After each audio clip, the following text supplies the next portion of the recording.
Yes, I see him in the back corner here.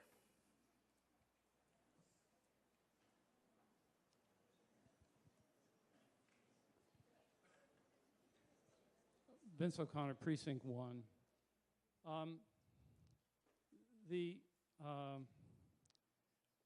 One of the points that I intended to make, if called upon, was the point that involved the Cushman Market. In fact, both the Cushman Market and Atkins came to this town meeting for our approval. Neither the proposal before us, neither the special act itself, or any action taken under it by the manager and select board would come to the town meeting. I don't think that's wise. I think what we've seen so far are 3 separate and distinct amendments that suggest that this article is not ready for prime time. The first was the amendment regarding the tax issue.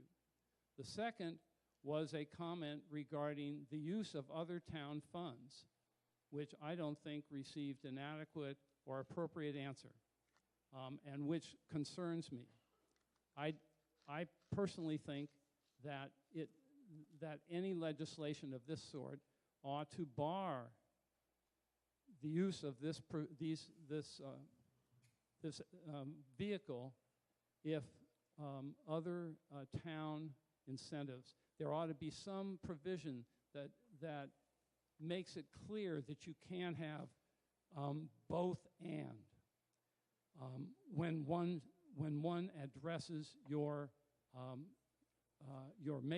being made whole issue. And the third has to do with whether these agreements would come back to town meeting. I bet there are other issues involved in this. This article reminds me of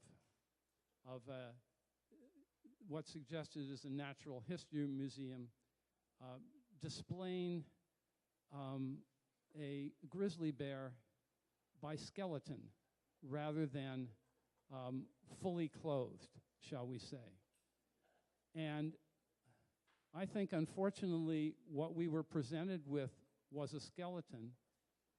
Some people have tried to put clothes on it unsuccessfully, but in fact, there are problems. This article is more complicated, I think, than any of us realize. And I'm going to vote no on it, and I urge others to do so. Ready to